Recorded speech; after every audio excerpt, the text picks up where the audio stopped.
Hello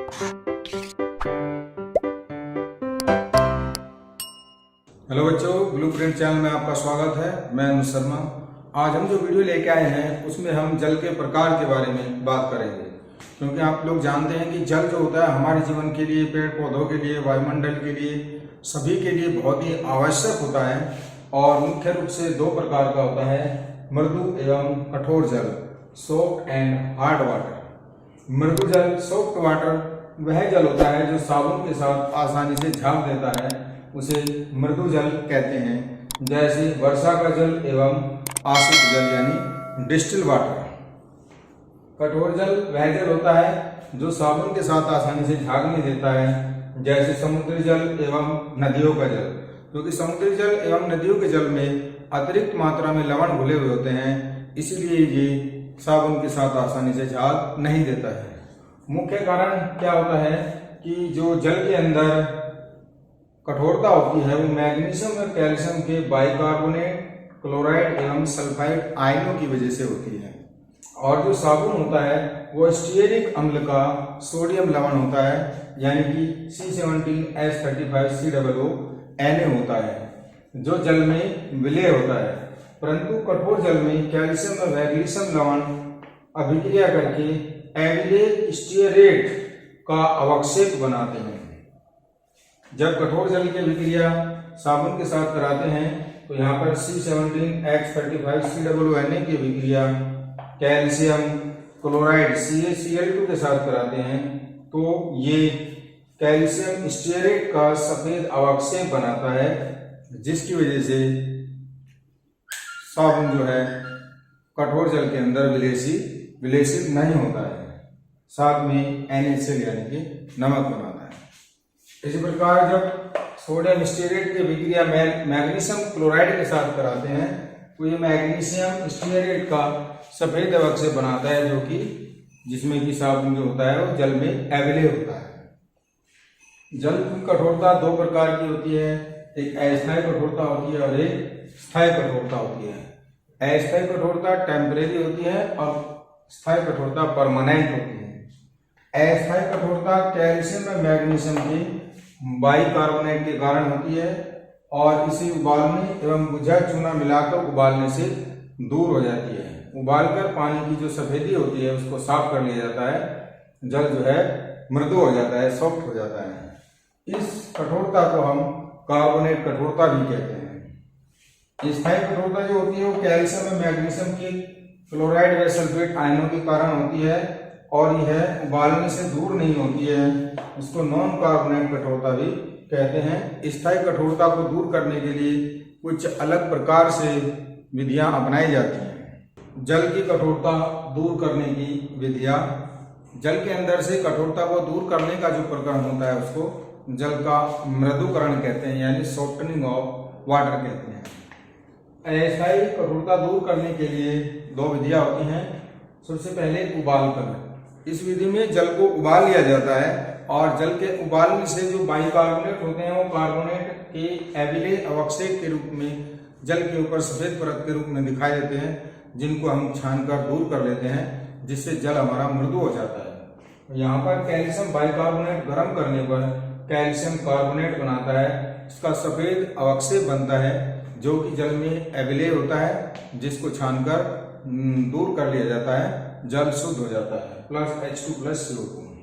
magnesium bicarbonate को गर्म करने पर यह मैग्नीशियम कार्बोनेट का सफेद अवक्षेप एविले बनाता है, H2+CO2। इस अवक्षेप को छानकर दूर कर लेते हैं एवं जल मृदु हो जाता है। दूसरी विधि है क्लार्क विधि। इस विधि के अंदर कठोर जल के अंदर बुझा हुआ चूना डालते हैं और बुझा हुआ चूना डालने पर जो है कठोर जल के कैल्शियम एवं मैग्नीशियम बाइकार्बोनेट के साथ अभिक्रिया करके कैल्शियम एवं मैग्नीशियम के एविले कार्बोनेट बनाता है, जिनको छानकर दूर कर लिया जाता है, जिससे जल शुद्ध हो जाता है। यहाँ पर कैल्शियम कार्बोनेट की अभिक्रिया जब कैल्शियम हाइड्रोक्साइड के साथ कराते हैं तो कैल्शियम कार्बोनेट का एविले अवक्षेप मिलता है, जिसको छानकर दूर कर लेते हैं और जल शुद्ध मृदु हो जाता है। मैग्नीशियम कार्बोनेट कैल्शियम हाइड्रोक्साइड के साथ अभिक्रिया करके कैल्शियम कार्बोनेट और मैग्नीशियम कार्बोनेट के अम्लीय सफेद अवक्षय बनाता है, जिनको छानकर दूर कर लिया जाता है। स्थायी कठोरता दूर करने के लिए कुछ विधियां होती हैं, जिनमें सबसे पहले धावन सोडा विधि होती है। इस विधि में कठोर जल को धावन सोडा यानी कि सोडियम कार्बोनेट के साथ अभिक्रिया कराते हैं, तो जल की जो कठोरता स्थायी कठोरता होती है कैल्शियम मैग्नीशियम के क्लोराइड एवं सल्फेट आयनों के कारण होती है। तो यहाँ पर कैल्शियम क्लोराइड सोडियम कार्बोनेट के साथ अभिक्रिया करके कैल्शियम कार्बोनेट का सफेद अम्लीय अवक्षय बनाता है, जिसको छानकर दूर कर लेते हैं।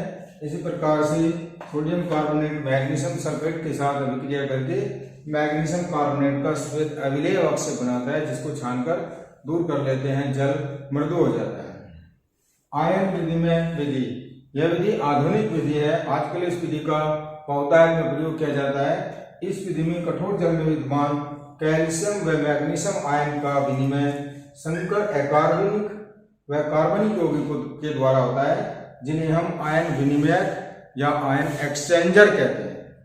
अकार्बनिक आयन विनिमयक, आयन विनिमयक या आयन एक्सचेंजर वो पदार्थ होते हैं जो कि जल में उपस्थित कठोरता के लिए उत्तरदायी कैल्शियम और मैग्नीशियम आयनों को विनिमय कर देते हैं, एक्सचेंज कर देते हैं। तो ये आयन विनिमयक दो प्रकार के होते हैं, अकार्बनिक आयन विनिमयक, इनऑर्गेनिक आयन एक्सचेंजर या परम्यूटेट विधि। परम्यूटेट विधि, इस विधि के अंदर सोडियम एल्यूमिनोसिलिकेट Na2Al2Si2O8.XH2O, जिसको हम परम्यूटेट या सोडियम जियोलाइट कहते हैं, इनका उपयोग किया जाता है। और परम्यूटेट जल में अम्लीय होता है या कैल्शियम तथा मैग्नीशियम आयनों का विनिमय करता है। इस विधि के अंदर एक पात्र होता है, उस पात्र के अंदर एक तरफ से कठोर जल डाला जाता है और दूसरी तरफ से मृदु जल निकाल लिया जाता है। यहाँ पर ये रेत की परत होती है और इसके अंदर ये जियोलाइट लगा हुआ होता है। जियोलाइट यानी कि Na2Al2Si2O8.XH2O। ये जियोलाइट या परम्यूटेट जो होता है जल में उपस्थित कैल्शियम और मैग्नीशियम की कठोरता को दूर कर देता है, यानी कि कैल्शियम या मैग्नीशियम के आयनों के साथ विनिमय करता है। यहाँ से जब कठोर जल डाला जाता है तो कठोर जल इस लेवल से होकर यहाँ से रेत से ऊपर उठ के जियोलाइट से अभिक्रिया करके कैल्शियम या मैग्नीशियम आयन का एक्सचेंज कर देता है, विनिमय कर देता है, और यहाँ से इस 20 से मृदु जल निकाल लिया जाता है। और यहाँ से ऊपर से एक नली लगी होती है, जिसके द्वारा NaCl विलयन इसके अंदर डाला जाता है। NaCl विलयन का मुख्य काम क्या होता है कि जब ये जियोलाइट जो होता है कैल्शियम या मैग्नीशियम आयन के साथ अभिक्रिया करके कुछ समय पश्चात जियोलाइट समाप्त हो जाता है, तो ये कैल्शियम सोडियम क्लोराइड का जो विलयन होता है, ये विलयन जियोलाइट के पुनर्योजन के लिए उपयुक्त होता है, पुनर्योजन के लिए प्रयोग किया जाता है। यहाँ पर कठोर जल में उपस्थित कैल्शियम या मैग्नीशियम आयन परम्यूटेट से क्रिया करके कैल्शियम या मैग्नीशियम के लवण बनाते हैं और इस प्रकार स्थायी व अस्थायी कठोरता दूर हो जाती है। यानी कि परम्यूटेट विधि का उपयोग दोनों प्रकार की कठोरता स्थायी व अस्थायी दूर करने के लिए किया जाता है। Na2Z, Z यहाँ पर हमने जियोलाइट के लिए सिंबल दिया हुआ है, यानी कि Z का मान होता है Al2Si2O8.XH2O। तो Na2Z प्लस CaSO4 अभिक्रिया करके कैल्शियम जियोलाइट प्लस Na2SO4 बनाता है। Na2Z मैग्नीशियम सल्फेट के साथ अभिक्रिया करके मैग्नीशियम जियोलाइट प्लस Na2SO4 बनाता है और Na2Z CaCl2 कैल्शियम क्लोराइड के साथ अभिक्रिया करके सोडियम क्लोराइड और कैल्शियम जियोलाइट बनाता है। यहाँ पर ये जो परम्यूटेट कुछ समय पश्चात कैल्शियम और मैग्नीशियम आयन का विनिमय करने के कारण कुछ समय पश्चात ये समाप्त होना शुरू हो जाता है। इसके पुनर्योजन के लिए यहाँ पर NaCl विलयन का उपयोग किया जाता है, यानी कि इधर से NaCl का विलयन डाला जाता है। ये कैल्शियम जियोलाइट जो होता है NaCl विलयन के साथ अभिक्रिया करके सोडियम जियोलाइट पुनः बना देता है और कैल्शियम क्लोराइड बनाता है। इसी प्रकार मैग्नीशियम जियोलाइट भी NaCl विलयन के साथ अभिक्रिया करके सोडियम जियोलाइट बनाता है प्लस MgCl2 बनाता है। इस प्रकार परम्यूटेट विधि से जल की स्थायी व अस्थायी जल की दोनों प्रकार की कठोरता को दूर किया जा सकता है। कार्बनिक आयन विनिमय, इस विधि के अंदर कार्बनिक आयन विनिमय विधि के अंदर रेजिन का उपयोग किया जाता है और इस विधि को संश्लेषित रेजिन विधि भी कहते हैं। इसमें दो प्रकार के आयन विनिमय रेजिन प्रयोग में लाए जाते हैं, जिनमें एक धनायन रेजिन एवं दूसरा ऋणायन रेजिन होता है। यहाँ पर दो पात्र लिए जाते हैं। इन पात्रों के अंदर इधर से कठोर जल को प्रवाहित किया जाता है और इधर इसके अंदर धनायन रेजिन होते हैं और कठोर जल जो होता है धनायन रेजिन से पास होता हुआ इधर से गुजरता हुआ ऋणायन रेजिन के अंदर जाता है और ऋणायन रेजिन इस पात्र के अंदर ये ऋणायन रेजिन भरे हुए होते हैं और यहाँ से ऋणायन रेजिन से जब कठोर जल पास होता है तो वो मृदु हो जाता है, यानी यहाँ पर कैल्शियम और मैग्नीशियम के सभी आयनों का विनिमय हो जाता है रेजिन के द्वारा और यहाँ पर वे आयनीकृत शुद्ध मृदुल जल प्राप्त हो जाता है।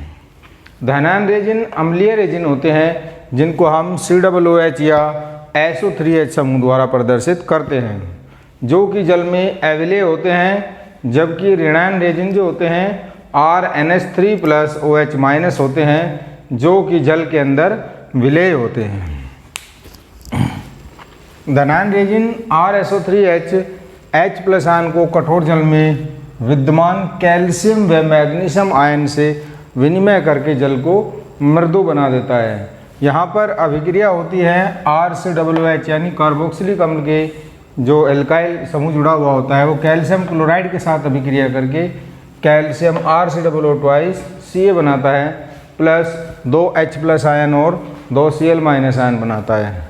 दूसरी अभिक्रिया में RCOOH प्लस MgSO4 ये अभिक्रिया करके RCOO2 Mg plus 2H plus SO4-2 ये कैल्शियम क्लोराइड और मैग्नीशियम सल्फेट जो होते हैं ये कठोर जल से प्राप्त होते हैं और RCOOH जो है ये धनायन रेजिन होता है। H+, अब यहाँ पर ये जल के अंदर H+ आयन जो होते हैं इनके कारण जल अम्लीय प्रकृति का हो जाता है और ये अम्लीय जल यहाँ से दूसरे स्तंभ में गुजारा जाता है जहाँ पर क्षारीय विनिमयक से गुजारते हैं। जल में उपस्थित क्लोराइड एवं सल्फेट एवं बाइकार्बोनेट आयन रेजिन के OH आयन को विस्थापित कर देते हैं। यहाँ पर RNH3OH- प्लस Cl- बन जाता है RNH3 plus Cl plus OH-। RNH3OH जो होता है ये ऋणायन रेजिन होते हैं और जो क्लोराइड आयन प्राप्त होते हैं हमें Cl- ये कठोर जल से प्राप्त होते हैं और सल्फेट आयन भी कठोर जल से प्राप्त होते हैं। RNH3OH प्लस SO4 ये बनाता है RNH3 twice SO4 plus 2OH-। इस प्रकार यहाँ पर OH- अलग हो जाते हैं, विलयन के अंदर जल के अंदर उपस्थित होते हैं और यहाँ पर H+ आयन होते हैं। ये दोनों H+ आयन और OH- आयन अभिक्रिया करके जल बना देते हैं और रेजिन को कुछ समय पश्चात पुनर्योजित करने के लिए उन्हें तनु अम्ल एवं तनु क्षारकों से अभिक्रिया कराते हैं, जिससे अभिक्रिया करके रेजिन जो होता है पुनर्योजित हो जाता है। कैलगोन विधि, इस विधि में कठोर जल को जब सोडियम पॉलीमेटाफॉस्फेट NaPO3X जहाँ पर X का मान 100 तक हो सकता है या सोडियम हेक्सा फॉस्फेट Na2NO4PO3 के साथ अभिक्रिया कराते हैं तो कठोर जल में विद्यमान कैल्शियम व मैग्नीशियम आयन अप्रभावी हो जाते हैं, क्योंकि ये आयन कैलगोन से अभिक्रिया करके विलेयशील कैल्शियम व मैग्नीशियम के संकर लवण बना लेते हैं। यहाँ पर अभिक्रिया होती है, कैल्शियम क्लोराइड हमें कठोर जल से प्राप्त होता है, इसकी अभिक्रिया कराते हैं सोडियम हेक्साफॉस्फेट के साथ Na2NA4PO3 यहाँ पर बनता है Na2Ca2PO3 प्लस 4 NaCl, यानी कैल्शियम आयन जो होते हैं इस सोडियम हेक्साफॉस्फेट के साथ एक संकर लवण जटिल यौगिक का निर्माण करते हैं, जिसके अंदर कैल्शियम आयन जो होते हैं बंध जाते हैं एवं प्रभावहीन हो जाते हैं। इसी तरीके से मैग्नीशियम सल्फेट कठोर जल से हमें प्राप्त होता है, इसकी अभिक्रिया कराते हैं Na2NO4PO3 के साथ, तो ये बनाता है Na2Mg2PO3 यहाँ पर भी मैग्नीशियम आयन जो होते हैं संकर लवण के साथ बंध जाते हैं, जटिल यौगिक के साथ बंध जाते हैं एवं प्रभावहीन हो जाते हैं। Plus 2Na2SO4। ये कैल्शियम व मैग्नीशियम आयनों के संकर साबुन के साथ किसी प्रकार का अवक्षेप नहीं बनाते हैं, जिस कारण साबुन के साथ शीघ्र झाग उत्पन्न हो जाता है।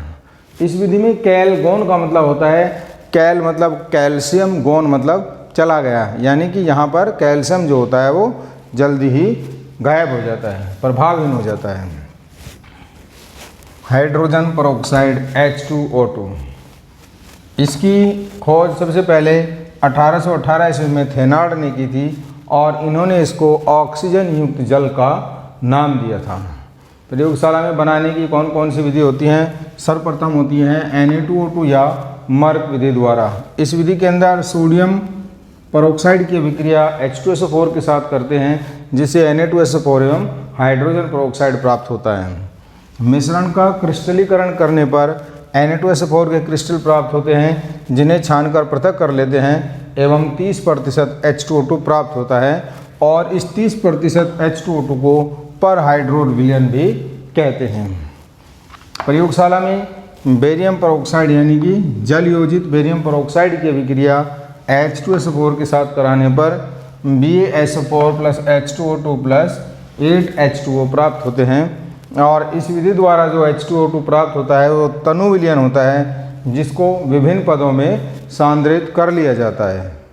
H2O2 का औद्योगिक निर्माण, यानी कि H2O2 को लार्ज स्केल पर बड़े विस्तार से औद्योगिक स्तर पर किस तरीके से बनाया जाता है, तो इसमें सबसे पहली विधि है ठंडे सांद्र H2SO4 के विद्युत अपघटन द्वारा, यानी कि ठंडे सांद्र H2SO4 विलयन के अंदर विद्युत धारा प्रवाहित की जाती है।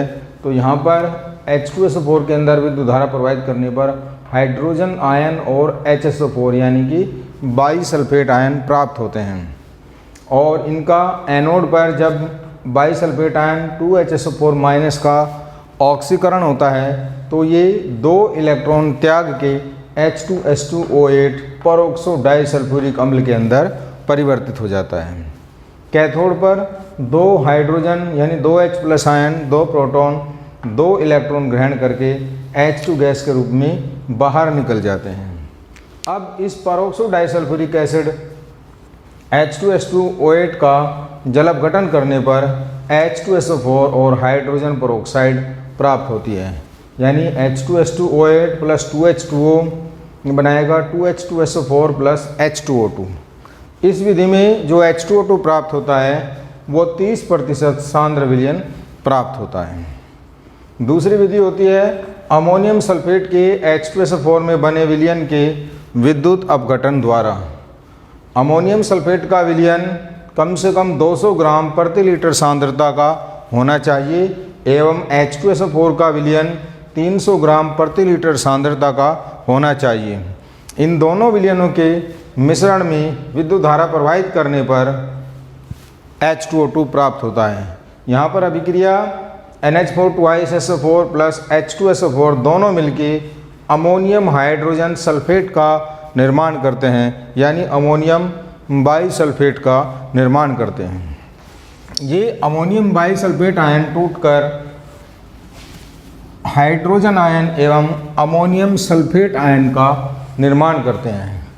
अब इन दोनों आयनों में एनोड और कैथोड पर अभिक्रिया होती है, यानी कि एनोड पर ऑक्सीकरण होता है। अमोनियम सल्फेट आयन 2 इलेक्ट्रॉन निकाल के ammonium peroxo disulphate NH4 2 H2O8 के अंदर परिवर्तित हो जाता है और कैथोड पर 2 हाइड्रोजन 2 प्रोटॉन 2 इलेक्ट्रॉन ग्रहण करके हाइड्रोजन गैस के रूप में कैथोड पर निकल जाते हैं।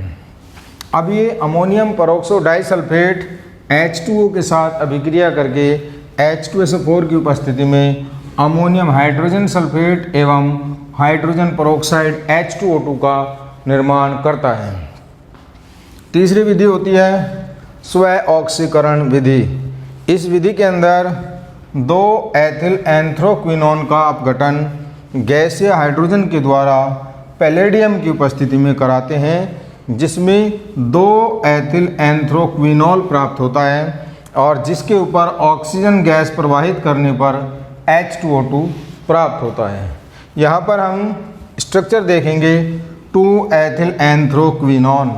इसके अंदर 3 रिंग आपस में जुड़ी हुई होती हैं। बीच वाली रिंग पर डाई कीटोन होता है, यानी कि डबल बॉन्ड O नीचे होता है और डबल बॉन्ड O ऊपर होता है। उसी के तरीके से कार्बन की 4 वैलेंसी सेटिस्फाई करने के लिए डबल बॉन्ड लगा लिया जाता है। और जो कोने वाली रिंग होती है, यानी बेंजीन का रिंग होती है, उसमें दूसरे कार्बन के ऊपर इथाइल ग्रुप लगा हुआ होता है। इसको बोलते हैं 2-इथाइल एंथ्रोक्विनोन। जब इस 2-इथाइल एंथ्रोक्विनोन का हाइड्रोजन के साथ पैलेडियम की उपस्थिति में अपचयन करते हैं तो ये कीटोन जो होते हैं एल्कोहल के अंदर परिवर्तित हो जाते हैं, यानी कि 2-इथाइल एंथ्रोक्विनोल प्राप्त होता है।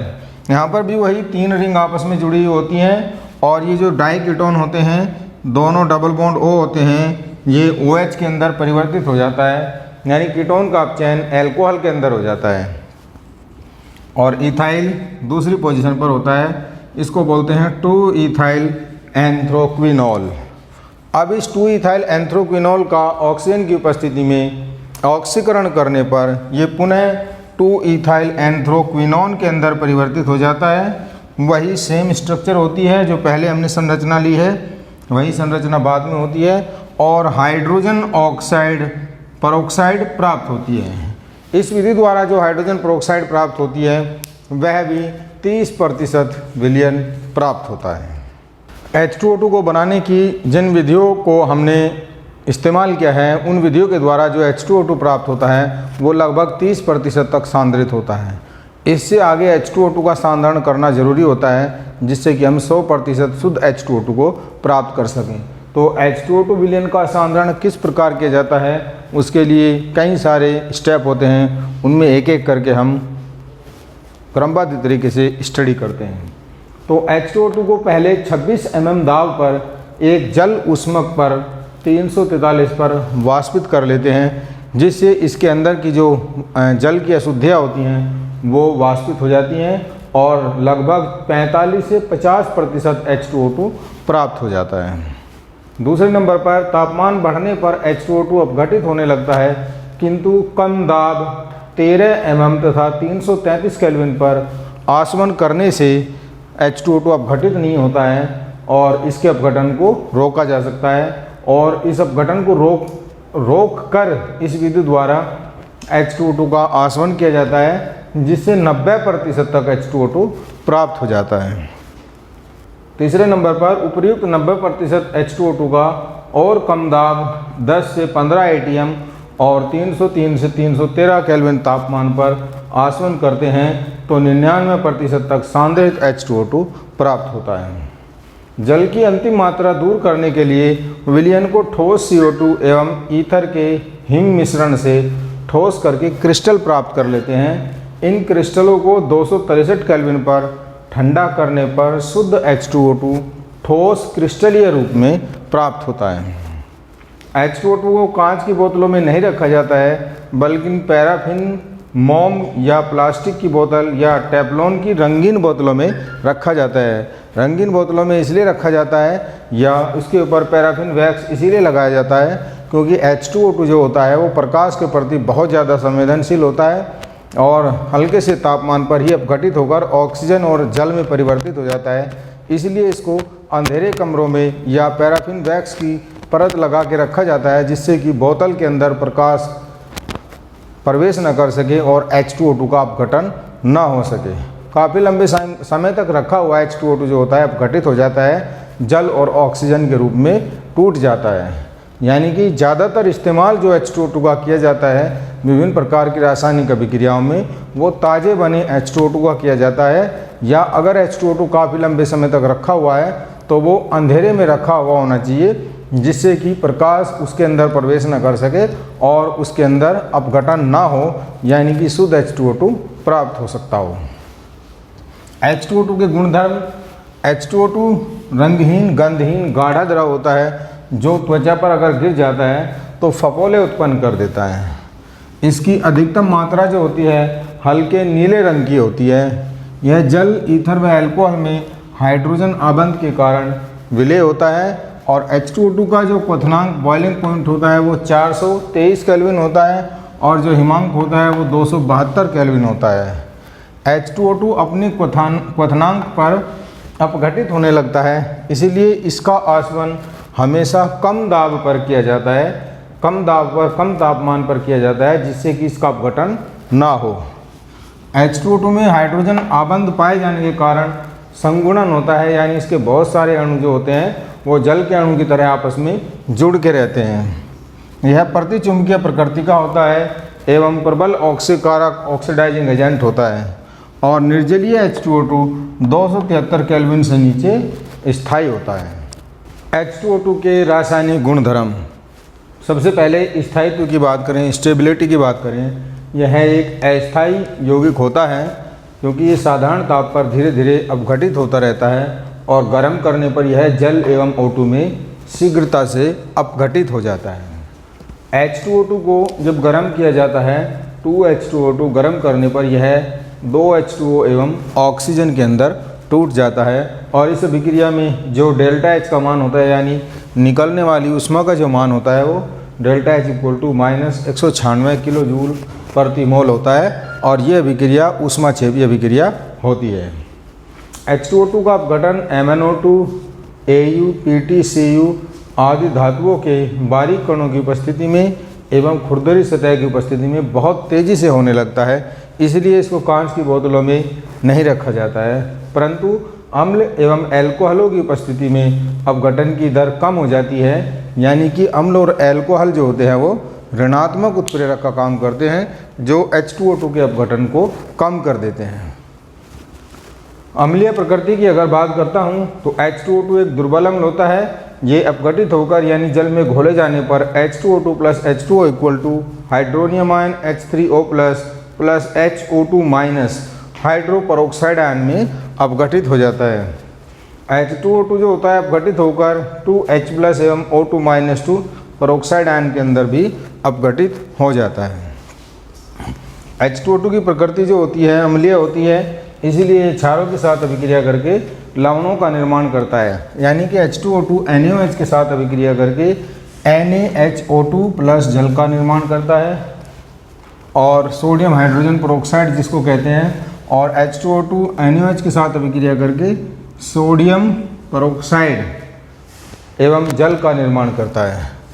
H2O2 सोडियम कार्बोनेट के साथ अभिक्रिया करके Na2O2 सोडियम पेरोक्साइड जल एवं कार्बन डाइऑक्साइड का निर्माण करता है।